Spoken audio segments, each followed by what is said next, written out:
Selamat mendengarkan podcast ini. Saudara sekalian yang kekasih, di tengah-tengah dunia yang makin fasik ini, kita sebagai anak-anak Tuhan memiliki kesempatan yang lebih besar untuk tampil sebagai terang dan garam dunia. Tampil sebagai terang dan garam dunia artinya kehidupan kita memberi pengaruh. Kehidupan kita memberi pengaruh sekecil apapun kepada lingkungan kita. Tentu pengaruh yang positif, pengaruh surgawi. Sekecil apapun, hidup kita harus memberi pengaruh.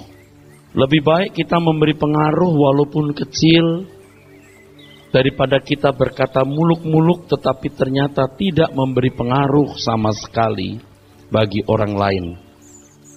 Orang Kristen yang benar, orang Kristen yang sejati, orang Kristen yang didiami oleh Roh Kudus dan terus bertumbuh di dalam kebenaran Tuhan, itu pasti memberi pengaruh. Tidak bisa tidak. Pasti memberi pengaruh. Pasti memberi pengaruh bagi lingkungannya, sekecil apapun. Tentu pengaruh yang positif. Kita melihat, kita mendengar banyak orang Kristen mengucapkan pengakuan dan slogan yang menyatakan bahwa dirinya adalah terang dunia. Tetapi pada kenyataannya, hidupnya tidak memberi pengaruh sama sekali bagi lingkungannya. Kenyataannya di masyarakat tidak memberi pengaruh yang positif. Bahkan tidak jarang yang memancarkan pengaruh negatif. Ini namanya kontraproduktif. Kontraproduktif. Sebagai akibatnya banyak orang yang belum mengenal Tuhan Yesus menjadi antipati atau makin antipati terhadap Tuhan Yesus Kristus. Dan bagi orang Kristen yang tidak dewasa, mereka tersandung sehingga mereka tidak terdorong untuk mencari Tuhan. Hidup orang Kristen yang benar, yang didiami Roh Kudus, yang bertumbuh di dalam kebenaran itu pasti membawa pengaruh sekecil apapun. Memberi pengaruh bagi lingkungan ini, saudaraku, sama dengan menjadi saksi Kristus. Menjadi saksi Kristus itu artinya melalui hidup kita dapat dibuktikan. Melalui hidup kita dapat dibuktikan bahwa Tuhan yang kita percayai, keyakinan yang kita pegang adalah benar. Menjadi saksi artinya melalui hidup kita, kita membuktikan bahwa Tuhan yang kita percayai, keyakinan yang kita anut adalah benar. Jadi jangan salah mengerti, saudara. Menjadi saksi harus berkhotbah. Ini salah. Menjadi saksi harus bisa berbicara tentang Tuhan atau berteologi. Saya menganjurkan saudara semua harus berteologi. Tetapi bukan hanya diucapkan. Kita akan belajar nanti bahwa teologi kita harus menjadi peragaan hidup, bukan bahan untuk berdebat. Kita harus berteologi, tapi bukan untuk dipercakapkan saja. Bahkan seharusnya bukan dengan cara percakapan kita menjadi saksi. Saudaraku sekalian, untuk menjadi saksi tidak harus masuk sekolah tinggi teologi. Tidak harus menjadi aktivis di dalam gereja dan tidak harus menjadi pendeta. Jadi menjadi saksi Kristus haruslah melalui perbuatan. Dan dari perbuatan itu kita membuktikan bahwa Tuhan yang kita percayai, jalan yang kita jalani adalah benar. Dari perbuatan kita dapat membungkam mulut orang yang mencaci maki kekristenan dan mengucapkan hujat terhadap yang mulia Tuhan kita Yesus Kristus. Perbuatan yang mempersona, yang agung, saudaraku, itu akan membungkam mulut orang, saudara. Mulut yang melecehkan kekristenan, yang menggunakan kata-kata tidak pantas terhadap yang mulia Tuhan kita Yesus Kristus. Itulah sebabnya firman Tuhan mengatakan bahwa kita adalah saksi Tuhan, harus memberitakan perbuatan Tuhan yang besar, yang telah membawa kita keluar dari kegelapan ke dalam terangnya yang ajaib. Buktikan bahwa kita telah keluar dari kegelapan. Buktikan bahwa kita ada di dalam terang Tuhan yang ajaib itu. Saudaraku sekalian yang kekasih, ingat Tuhan mengatakan, hendaknya terangmu bercahaya di depan orang, supaya mereka melihat perbuatanmu yang baik dan memuliakan Bapamu yang di surga. Matius 5 ayat 13-16. Memuliakan Bapamu yang di surga, melihat perbuatanmu yang baik dan menyeret mereka, bukan saja untuk mengakui bahwa Allahmu baik, bukan saja untuk mengakui Yesusmu benar, tetapi juga ikut memuliakan Bapa di surga. Memuliakan Bapa di surga artinya melayani Bapa di surga. Jadi kita bukan hanya membuat orang mengagumi saudara sebagai orang Kristen, bukan hanya mengagumi Tuhanmu, bukan hanya mengagumi jalan yang engkau jalani, kepercayaan yang engkau anut, tetapi memuliakan Bapa di surga. Memuliakan Bapa di surga bukan hanya mengakui Bapaknya orang Kristen itu baik. Seperti Tuhan mengatakan, muliakanlah Allah dengan tubuhmu. Kamu telah dibeli dan harganya lunas dibayar. Artinya dengan tubuhmu kamu memuliakan Dia, melayani Dia, mengabdi kepadanya. Jadi dengan perbuatanmu di depan mereka, mereka terseret, mereka terbawa untuk hidup seperti kamu hidup. Saudaraku sekalian, salah satu kualitas sikap hidup yang harus, yang mesti dimiliki oleh anak Tuhan adalah menjadi orang yang dapat dipercayai.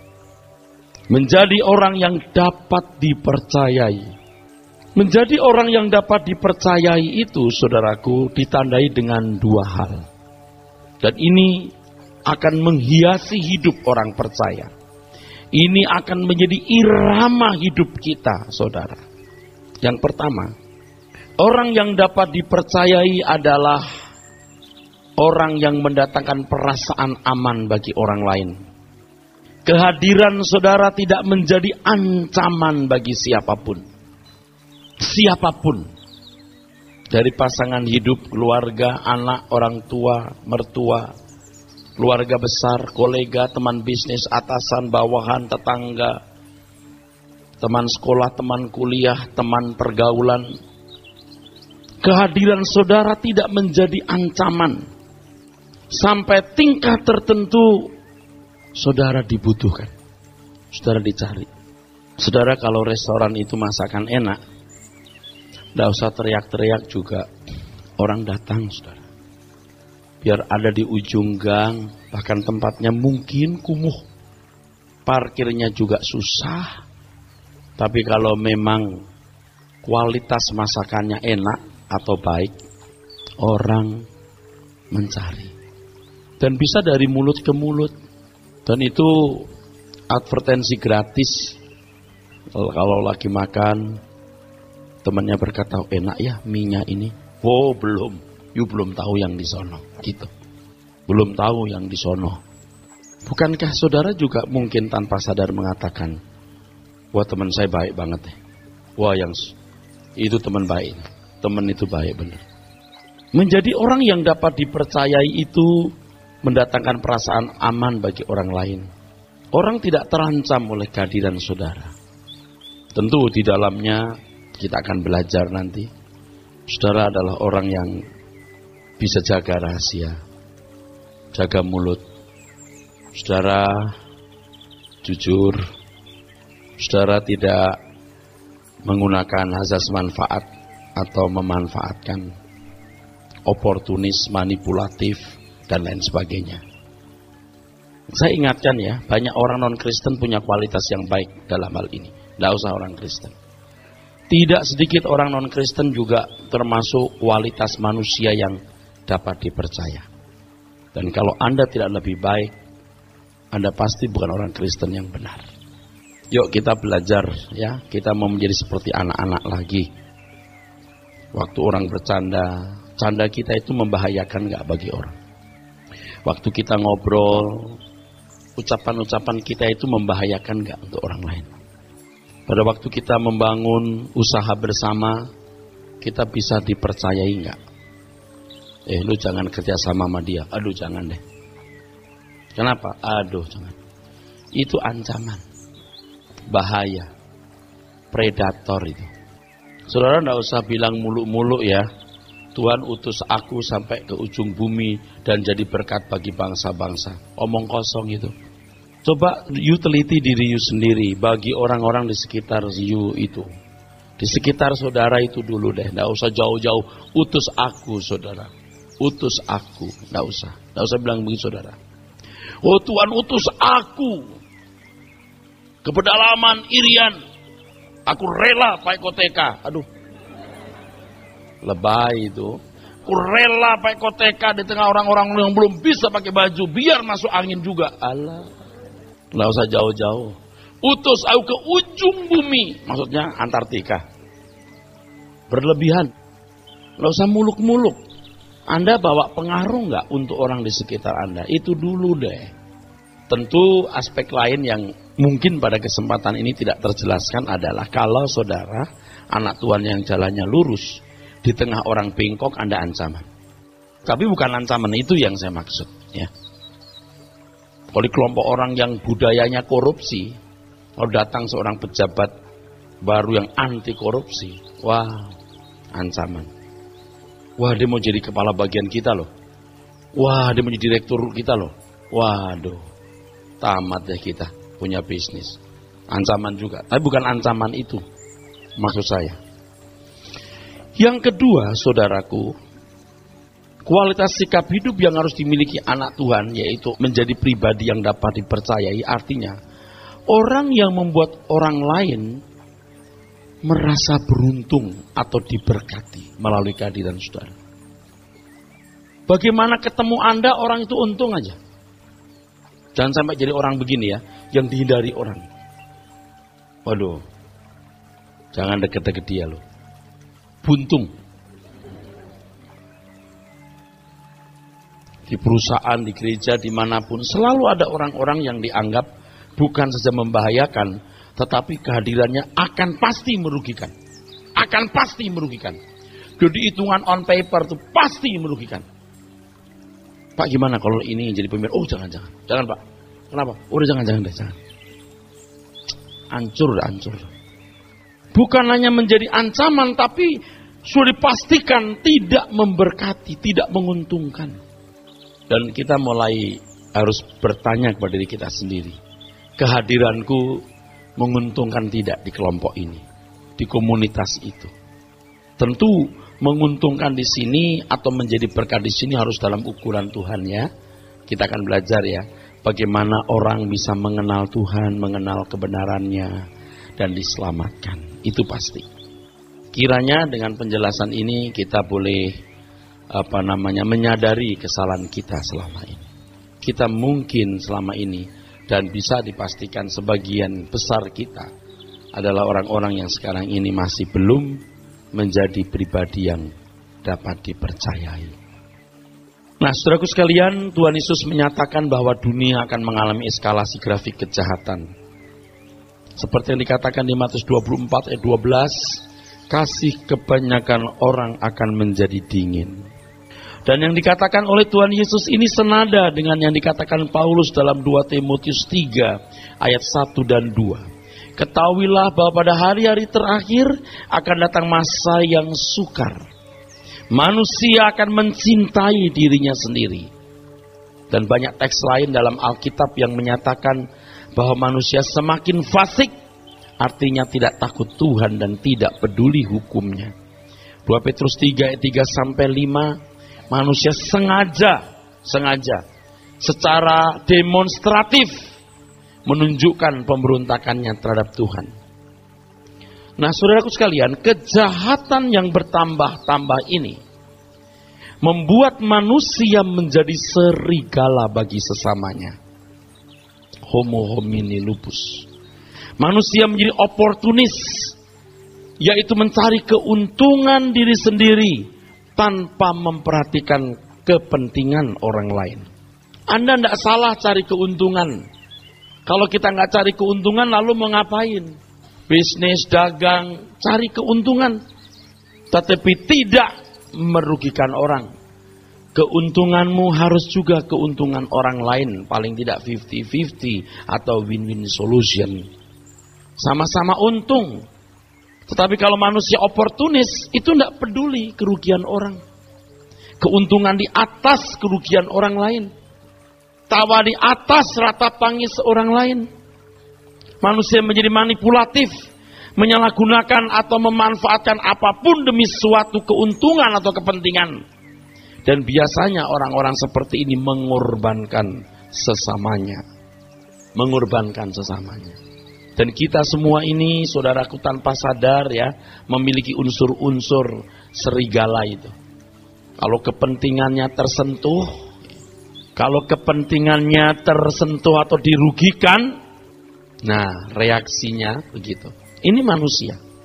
Tapi ada yang lebih agresif lagi, sengaja manipulatif.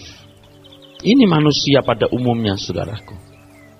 Inilah manusia pada umumnya yang ada di sekitar kita. Sedikit banyak, saudaraku, suasana dunia seperti ini mempengaruhi kita. Kita sadar atau tidak, spirit itu transfer. Tetapi sebagai anak-anak Tuhan yang menerima mandat Tuhan, bahwa kita harus menjadi terang dan garam dunia, kita harus membenahi diri untuk tidak hanyut dengan cara hidup manusia di sekitar kita. Nah, pertanyaan penting di sini adalah bagaimana dapat menjadi orang yang dapat dipercayai oleh sesamanya? Bagaimana dapat menjadi orang yang dapat dipercayai sesamanya? Yang bisa dipercayai oleh sesama. Saudaraku, rahasia ini, kebenaran ini saudara tangkap. Untuk dapat dipercayai sesama, seseorang harus dapat dipercayai oleh Tuhan. Jadi kualitas orang percaya yang benar adalah kualitas hidup pribadi yang bisa dipercayai Tuhan. Maka otomatis dia akan bisa dipercayai oleh sesamanya. Kedengarannya asing di telinga kita, saudara. Bagaimana bisa Tuhan mempercayai seseorang? Kalau kita percaya Tuhan, itu bisa, biasa. Tapi kalau Tuhan mempercayai saya, mempercayai kita, kok asing banget rasanya? Tidak. Kalau kita melihat tokoh-tokoh iman dalam Alkitab, mereka adalah orang-orang yang diproses Tuhan melalui pengalaman hidup yang panjang, sehingga mereka memiliki kualifikasi pribadi-pribadi yang dapat dipercayai Tuhan. Dipercayai Tuhan artinya melalui orang itu Tuhan melaksanakan kehendak dan rencananya. Tuhan tidak memakai monyet, Tuhan nggak pakai kucing, apalagi babi dan kodok. Tuhan pakai Abraham, Tuhan pakai Yusuf, Tuhan pakai Musa, Tuhan pakai Daud, Tuhan pakai Daniel, Tuhan pakai Nehemia, Tuhan pakai Paulus, dan banyak tokoh-tokoh iman lainnya. Dan mereka adalah pribadi-pribadi yang sungguh-sungguh dapat dipercayai Tuhan. Kualifikasinya itu bisa dipercayai Tuhan. Berbahagialah orang-orang muda yang sudah mendengar kebenaran ini. Sebelum tiba hari-hari yang malang dan tahun-tahun mendekat yang kau katakan, tak ada kesenangan bagiku di dalamnya. Sebab kalau kalian melewatkan tahun-tahun panjang tanpa mengembangkan potensi, Itu kedua. Yang pertama, mengembangkan karakter Kristus, engkau jadi garbage. Sampah. Sampah. Apalagi kalau sampai tingkat tidak bisa diperbaiki, susah. Sampai tidak bisa dipercayai, susah. Sampai tidak bisa jujur, susah. Gak udah susah itu. Jadi bersyukur ya, anak-anak muda. Kamu harus sekolah rajin, giat. Kamu harus kuliah giat. Atau mengembangkan potensi yang ada padamu sesuai dengan panggilanmu untuk menjadi orang-orang yang suatu hari kelak memberkati banyak orang. Walaupun sekarang seperti tidak ada artinya, tetapi kamu seperti anak panah yang disimpan di tabung Tuhan. Seperti anak panah yang disimpan di tabung busur itu. Satu kali akan dipakai Tuhan, sekarang diasah dulu. Yusuf juga diasah, Musa juga diasah. Daud juga begitu, diasah. Baru bisa jadi anak panah yang tajam, yang jalannya tidak oleng, tajam dan lurus. Saudaraku yang kekasih, Bapak Ibu, belum terlambat. Kalau memiliki kerendahan hati yang sungguh-sungguh, pertobatan yang sungguh-sungguh, saya pinjam ucapan Ishak untuk Esau. Kalau kamu bersungguh-sungguh, kamu akan bisa melepaskan kuk itu dari bahumu. Ayo, mumpung kita masih punya kesempatan. Kerja di sana gagal, kerja di sini gagal. Kenapa? Wah, di sana bangkrut, Pak. Wah, di sana saya ini, Pak, disikut sana, sikut sini, Pak. Diperlakukan tidak adil, Pak. Saya dianggap saingan, padahal di sini nyolong, di sini berantem, ya toh? Nah, yang begitu-begitu di tempat manapun Anda akan punya masalah. Dimanapun. Dimanapun. Dimanapun. Saya sudah pernah menjadi pengerja gereja di beberapa tempat. Saya mengerti apa artinya keluar dari gereja itu disambut gembira oleh gembala sidang. Dan keluar dari gereja itu ditangisi oleh jemaat. Saya bisa mengerti itu. Kalau kita itu dibutuhkan menjadi berkat, waktu kita pamit itu saja, beberapa orang sengaja nggak mau datang di gereja. Kenapa? Takut nangis. Saya nanti nangis saya. Kenapa harus tinggalkan gereja ini? Tapi kalau saudara datang tidak menambah dan pergi tidak mengurangi, ya bagus dah. Jangan begitu, ya. Jangan begitu. Saudara, di beberapa gereja saya belajar ya, walaupun tentu jatuh bangun saya belajar. Di beberapa tempat saya juga belajar bagaimana menjadi pribadi yang berkualifikasi dibutuhkan orang itu karena dapat dipercayai. Jadi orang yang dapat dipercayai Tuhan itu ada orang-orang yang memiliki integritas tinggi dan kualitas hidup yang luar biasa. Karena Tuhan luar biasa, maka orang yang dipercayai pasti orang-orang yang luar biasa. Anda harus luar biasa, baru bisa dipercayai Tuhan. Dan kalau Tuhan sudah mempercayai saudara, manusia tidak mungkin tidak mempercayai saudara, kecuali manusia anak setan. Kalau kita mau jujur sekali-kali di kelompok kecil, coba bikin tanggapan orang terhadap saudara. Nama masing-masing kita misalnya dipajang di tembok. Maksudnya ada satu lembar kertas putih di tembok. Nama misalnya di sini ada nama Adi, Abun, Atet. Ya misalnya gitu. Begitu ya. Nama-nama gitu. Udah. Nanti orang isi. Bagaimana orang menilai saudara? Menurut saya kamu kalau ngomong lebay. Kamu orang yang gak tulus. Coba, tapi no name. Nah itu baru. Nah, saya sudah mengadakan itu di kampus. Apa pendapat mereka tentang dosen mereka? Sekali-kali perlu loh, kita mesti tahu apa kata orang tentang aku. Bagaimana respon orang terhadap kehadiranku di tengah-tengah mereka. Kamu orang baik. Aku senang melihat kamu kalau kamu lagi bicara. Apa kata orang? Menurut saya, kamu orang yang rendah hati dan tulus. Menurut saya, kamu kayak kebo. Udah goblok tolol lagi. Saudara, kita itu hidup cuma sekali dan kita punya kesempatan seluas-luasnya untuk mengembangkan kualitas diri. Dan Tuhan memberikan saudara restu. Saudara mau mengembangkan setinggi apa, ada restu di situ. Tuhan akan kasih restu. Aku datang untuk memberi hidup Zoe, supaya mereka memilikinya dalam segala kelimpahan, perissos, very highly in quality. Kau bisa punya kualitas yang setinggi-tingginya. Orang yang dipercayai Tuhan itu adalah orang-orang yang memiliki integritas yang sangat tinggi. Dan kualitas hidup yang sangat luar biasa. Tapi ingat ya, jangan disesatkan diri sendiri. Dan merasa aku udah hebat, aku udah luar biasa. Lebih baik Anda sekali-kali dengan tulus, tolong kasih tahu, menurut you saya bagaimana. Tapi ingat ya, orang Indonesia sering gak jujur. Lebih baik ya nanti untuk komunitas kecil ya, itu dibagi no-name. Tetapi ada orang yang gak siap, begitu baca, kamu brengsek. Sakit hati. Misalnya bikin acara itu sore hari gitu.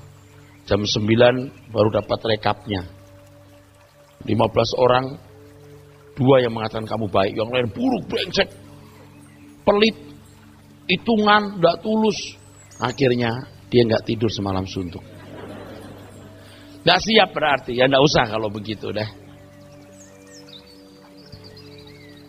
Orang yang berintegritas tinggi dan punya kualitas yang luar biasa yang dipercayai Tuhan, biasanya, dan kalau saya mengatakan biasanya tidak sejahtera sebenarnya, pastikan mereka adalah orang-orang yang tidak lagi memikirkan dirinya sendiri, tetapi memikirkan bagaimana rencana-rencana Tuhan digenapi. Dengan kehidupan seperti ini, tidak mungkin orang tersebut melakukan tindakan, melakukan perbuatan yang merugikan orang lain. Tidak mungkin orang-orang seperti ini berusaha memanfaatkan orang lain bagi dirinya sendiri. Bisa saja seseorang memanfaatkan orang bagi kepentingan Tuhan. Tetapi pada akhirnya akan terbukti bahwa kalau seseorang dimanfaatkan untuk kepentingan Tuhan, maka sungguh ia beruntung. Sebab apapun yang dilakukan pada akhirnya berpulang untuk berkat bagi orang tersebut. Dan laskar Kristus yang cakap, akan mampu memanfaatkan orang lain bagi kepentingan pekerjaan Tuhan. Tetapi orang Kristen, laskar Kristus yang cakap dan hamba Tuhan yang cakap, tidak akan mudah memanfaatkan orang lain kalau orang tidak siap dimanfaatkan bagi Tuhan. Oleh sebab itu kalau Anda tanya, Pak, saya bisa bantu apa untuk pekerjaan Tuhan? Duduklah di sini dengar khotbah dulu. Supaya saudara tahu bahwa lebih dari sumbangan uangmu, engkau harus mengerti kebenaran. Katakan amin. Baru mari saya manfaatkan. Sampai engkau tidak merasa dimanfaatkan siapapun, karena engkau bisa memanfaatkan dirimu sendiri untuk kepentingan Tuhan. Orang yang dapat dipercaya Tuhan akan berusaha bagaimana menjadi berkat bagi orang lain. Dan hal ini akan mencegah dirinya memanfaatkan sesama bagi kepentingan diri sendiri. Jadi, kalau orang masih memanfaatkan orang lain bagi dirinya sendiri, dengan dasar oportunis manipulasi, dia bukan anak Tuhan yang baik. Dia bukan anak Tuhan, itu anak setan. Tadi saya katakan kalau Anda bisnis, kalau Anda punya peluang bisnis, Anda ngajak orang. Oke, ini ada peluang bisnis. Dasarnya bukan memanfaatkan, win-win solution. Oke? Jadi jangan sudah berkata, wah kalau begitu saya takut dianggap memanfaatkan orang, saya tidak mau cerita bisnis ini kepada orang lain. Salah. Anda tidak bermaksud melecehkan, Anda tidak bermaksud mau merugikan orang. Ini untuk kepentingan bersama. Oke, saudaraku sekalian yang kekasih, perhatikan rumus ini. Orang baik belum tentu tidak memanfaatkan orang lain untuk kepentingan diri sendiri. Tetapi orang jahat pasti memanfaatkan orang lain. Jadi orang yang memanfaatkan orang lain itu pasti jahat. Kalau orang memanfaatkan orang lain bagi dirinya sendiri itu jahat. Dan inilah kenyataannya, asas manfaat adalah irama hidup orang licik dan egois. Dan sudah tahu nggak? Renungkan ya, orang bisa lepas dari asas manfaat itu luar biasa. Itu tingkat tinggi. Gak gampang, oh saya gak memanfaatkan orang. Oh enggak, Anda belum punya peluang. Anda belum punya peluang. Oh saya gak memanfaatkan orang. Kata siapa? Oh rendah amat. Anda belum punya peluang. Dalam kecerdasannya, dalam kecerdikan, orang itu bisa memanfaatkan orang lain, saudaraku. Di sini perlu kemurnian hati, perlu ketulusan. Orang yang sudah lepas atau sudah lepas dari asas manfaat, memanfaatkan orang lain, atau paling tidak sudah bertumbuh baik, itu kalau minta tolong orang saja sangat berat atau tidak gampang. Bahasanya beda. Dan saya mengerti bagaimana kalau orang datang kepada saya minta tolong. Ini orang memang pantas ditolong. Ini orang benar.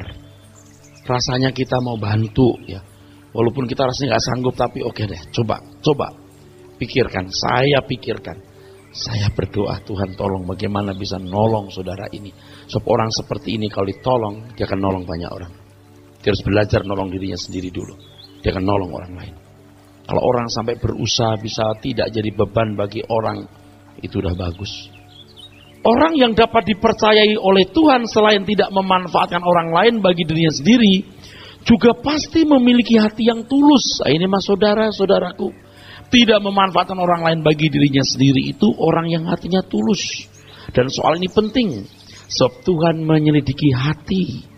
Tuhan berkenan kepada kebenaran dalam hati. Orang yang tulus inilah yang dicari manusia pada umumnya. Dan saudara tidak bisa menipu orang, apalagi orang itu pengalamannya banyak, orang itu tulus juga, cerdas, dan punya hikmat. Saudara kalau punya tindakan-tindakan triki, suka menipu atau dengan tindakan cerdik, munafik, orang juga baca. Orang yang tulus akan dirasakan orang lain. Biasanya orang-orang seperti ini tampil apa adanya. Saudara jangan merubah sikap ya, yang dirubah dalamnya bukan luarnya. Saya mau ngomong, setuju. Orang yang terlalu ramah itu biasanya berbahaya. Betul. Sampai Anda nggak sadar bahwa dia itu munafik. Memang harus ramah Pak. Tapi ramah Anda itu bukan ramah apa adanya. Lalu kalau ada orang kelihatan kaku, jangan saudara bilang sombong, belum tentu. Nah tapi yang kaku harus belajar juga sedikit luas lah. Karena kita hidup di tengah-tengah masyarakat yang punya parameter. Siang. Pagi Pak. Pagi. Aku udah jahat kok. Masalah ngomong gitu. Tapi orang tuh maunya denger selamat pagi. Sama lagi nih, pagi. Ini disamakan dengan hati tentunya. Jangan, oh pagi, oh bagus ya puji Tuhan. Shalom. Sampai bibirnya keluar 2 cm. What for? Untuk apa itu? Yang begini ini, muna. Bukan tuna, muna. Kalau tuna masih bisa dimakan, kalau muna bahaya. Tuna, ikan tuna maksudnya. Kalau muna, munafik. Orang yang tulus akan dirasakan orang lain. Sebagai pribadi yang tidak membahayakan. Tidak triki. Triki itu suka menipu atau dengan tindakan cerdik dan munafik memperdaya orang lain. Trik itu begini, orang begini kalau saya puji-puji, luruh hatinya. Selamat pagi Om. Om ganteng banget hari ini. Om ini orangnya betul-betul simpati deh. Om bisa pinjam duitnya enggak? Aduh ini triki namanya.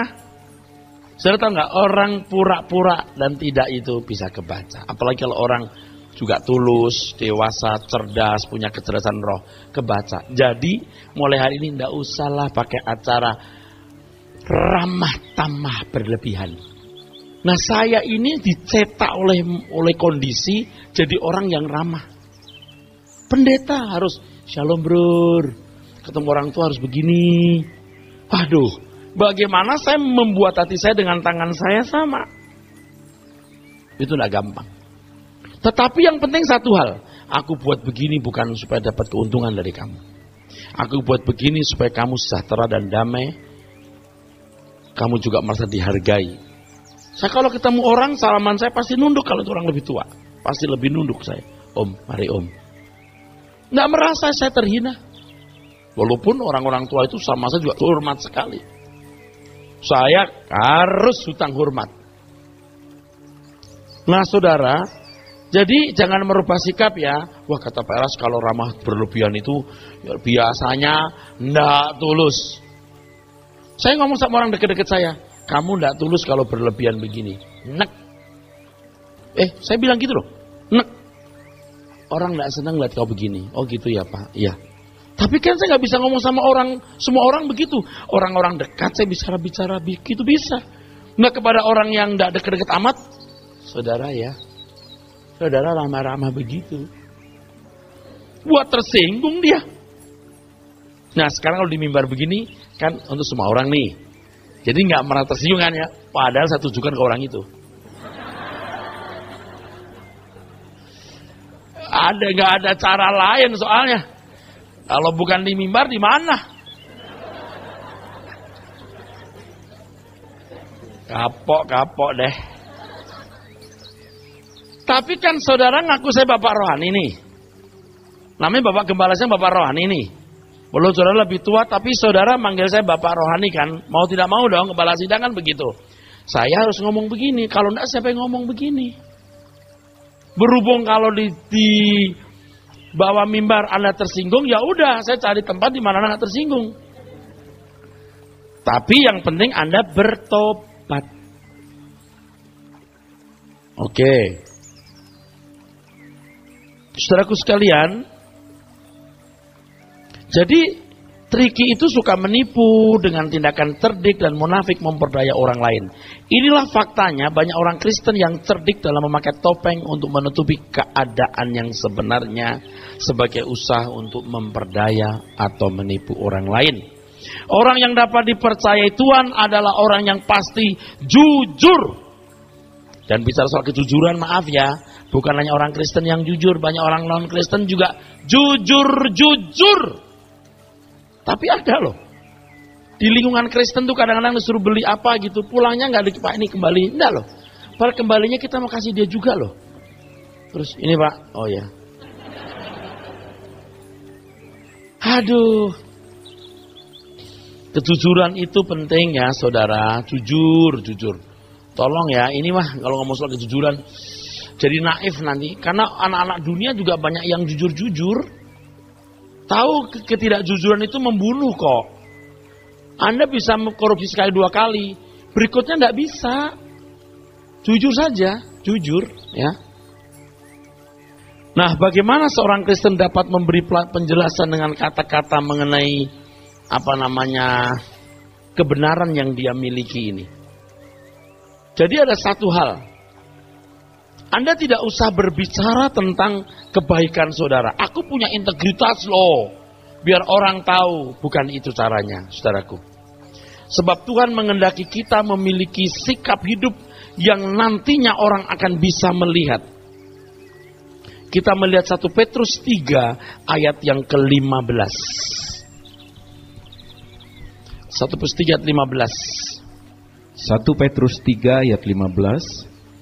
Tetapi kuduskanlah Kristus di dalam hatimu sebagai Tuhan, dan siap sedialah pada segala waktu untuk memberi pertanggungan jawab kepada tiap-tiap orang yang meminta pertanggungan jawab dari kamu tentang pengharapan yang ada padamu, tetapi haruslah dengan lemah lembut dan hormat. Nah, nasihat Petrus ini mengindikasikan bahwa orang percaya harus dapat dipercayai. Pertama, kehidupan orang percaya harus menampilkan pesona. Pesona sedemikian rupa sehingga orang lain akan bertanya, apa yang ada padamu sehingga engkau bersikap demikian? Apa yang ada padamu sehingga engkau bersikap demikian? Dan pesona ini laksana cahaya yang digunakan nelayan penangkap ikan untuk menarik ikan datang menghampirinya. Setelah itu, saudaraku sekalian, orang percaya dapat memberitakan Injil kerajaan surga. Dan inilah fungsi kita, saudaraku. Saudara, saya ingatkan, saya tegaskan, sepandai-pandainya orang menyembunyikan keberadaannya, akhirnya akan tercium juga. Apakah itu wangi, apakah itu busuk. Apakah kita seseorang yang memiliki integritas dan ketulusan sebagai orang yang dapat dipercayai atau tidak, pasti tercium. Di sini kita diperhadapkan tantangan, apakah kita dapat menjadi berkat bagi orang di sekitar kita atau tidak. Jadi tidak usah muluk-muluk menjadi berkat bagi bangsa-bangsa di dunia.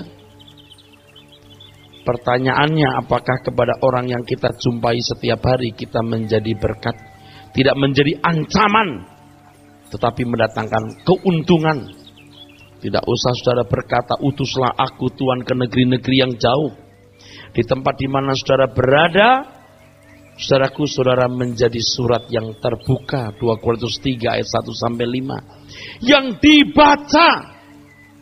Surat yang terbuka yang dibaca. Bapak Ibu saudaraku sekalian, perhatikan saya. Seharusnya penggaraman dimulai dari hal ini, yaitu ketika seseorang menjadi berkat bagi orang lain di sekitarnya.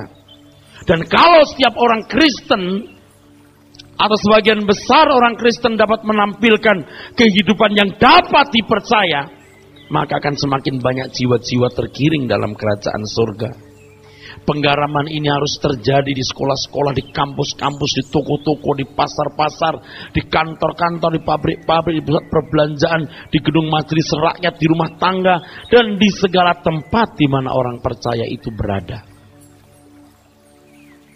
Justru disitulah kehendak Tuhan, saudaraku. Jadi garam, bukan di gereja. Gereja itu gudang garam. Fungsi garam itu justru di tengah-tengah masyarakat. Di sanalah orang percaya dapat menampilkan diri sebagai pribadi yang dapat dipercaya. Orang percaya bukanlah ancaman bagi masyarakat sekitarnya. Orang percaya akan selalu mendatangkan keteduhan, ketenangan, kesejahteraan bagi sesama. Bukan teror dan kejahatan yang merenggut kebahagiaan dan ketenteraman masyarakat. Sebab orang yang mendatangkan keteduhan pasti anak Tuhan. Yang mendatangkan teror pasti anak setan. Tuhan sangat merindukan agar dirinya dapat ditampilkan oleh anak-anaknya di gelanggang kehidupan di dunia ini. Sehingga Tuhan dapat berkata dengan kebanggaan, seperti ketika Tuhan berkata kepada anak-anak Allah dan iblis yang juga ada di situ di surga, apakah engkau lihat hambaku Ayub? Dan Tuhan juga bisa berkata, apakah engkau melihat hambaku Yusak? Begitu. Apakah engkau lihat hambaku ini? Itu kan bukan omong kosong. Tuhan juga dengan kebanggaan menyatakan demikian. Dalam pernyataan tersebut Tuhan dapat membanggakan orang-orang yang mengasihinya dan hidup di dalam kehendaknya. Tuhan sungguh mengendaki agar anak-anak Tuhan menampilkan keagungan seperti keagungan Bapaknya. Dalam keagungannya tersebut, anak Tuhan dapat dipercayai oleh Tuhan dan dipercayai oleh sesamanya. Amin.